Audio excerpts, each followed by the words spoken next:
আজকে তো বইমেলার শেষ দিন। এ পর্যন্ত যে বইমেলা হলো, কিরকম বিক্রি হলো আপনার বই? আসলেই এ যাবৎকালের যে বইমেলা হলো আর রোজার মাসে তো ফার্স্ট টাইম। তো আমি নই, আমি তো খুব সাধারণ একজন মানুষ, তাছাড়া তৃতীয় লিঙ্গের একজন মানুষ। আমরা তো পিছিয়ে পড়া জনগোষ্ঠী। তো ভালো লাগছে। যদিও মানে বেস্ট সেলার বলবো না, মোটামুটি যারা আছে পরিচিত অনলাইনেও নিচ্ছে এবং কাছে এসে অটোগ্রাফের মাধ্যমে ফটোগ্রাফ সহ তারা কালেকশন করছে। এবার এসেছে আমার আমি শোভা বলছি এর ৩য় পর্ব, আমার সিগনেচার কালেকশন। এই যে আমি শোভা বলছি বইটা সম্পর্কে যদি একটু বলতেন। শোভাটাকে।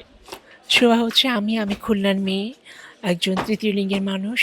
আমরা তো আসলে সমাজে সবসময় অবহেলিত।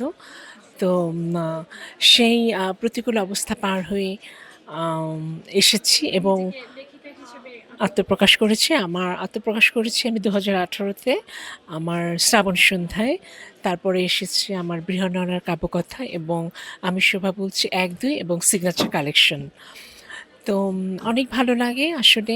১ম এ আমার অনেক ভীতি ছিল যে বই প্রকাশ হবে কিনা বা নেবে কিনা। যেমন আমার যখন ১ম এ প্রকাশিত হয় ২০১৮-তে শ্রাবণ সন্ধ্যায়, তখন আমার ১ম চয়েস ছিল ধ্রুব বয়েস স্যার আমার প্রচ্ছদ করবে।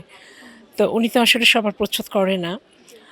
তো উনি আমার লেখা দেখে ইমপ্রেসড হয়ে উনি রাজি হয়েছিল। এটা আসলে অনেক বড়, আমি বলব না, মানে আমার মতো যারা আছে সবার জন্য একটি বড় ক্রেডিট। আ পাঠক উপস্থিতি কেমন দেখেছেন এতদিন? বইটা কেমন বিক্রি হয়েছে? আলহামদুলিল্লাহ ভালো, অনেক ভালো লাগছে। আর তাছাড়া বইমেলা মানেই কিন্তু বই বিক্রির জায়গা নয়। এটি হচ্ছে কবি, লেখক এবং যারা আপামর জনসাধারণ তারা আসবে, দেখবে। এই যে শিশুসুলভ বাচ্চারা, এটা হচ্ছে একটা মিলন মেলা। খুব ভালো লাগে তাদের সাথে আত্মীয়তা, পরস্পর যে সাদৃশ্য বোধ গড়ে ওঠে, ভ্রাতৃত্বের বন্ধন। এভাবেই তো একটি দেশ এগিয়ে যাবে, রাষ্ট্র পরিচালিত হবে আগামীতে। আজকে বইমেলার শেষ দিন। পাঠক সমাজকে কি বলবেন?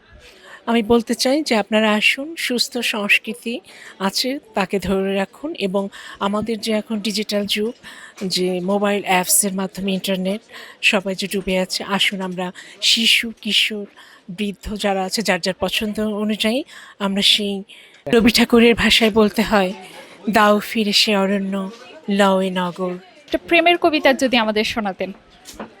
আজ হঠাৎ কি হলো, বিশ্বের মরণ পেয়ালা হাতে দাঁড়িয়ে আছো ঠায়, তোমার বিষাক্ত ছোবলে আমায় নীল করে দাও, চোখ বন্ধ করো, টের পাচ্ছ আমার অস্তিত্ব, আমি হারিয়ে যাচ্ছি দূরে, বহু দূরে, দিগন্ত বিস্তৃত নীল সীমানায়, যেখানে তোমার অস্তিত্ব।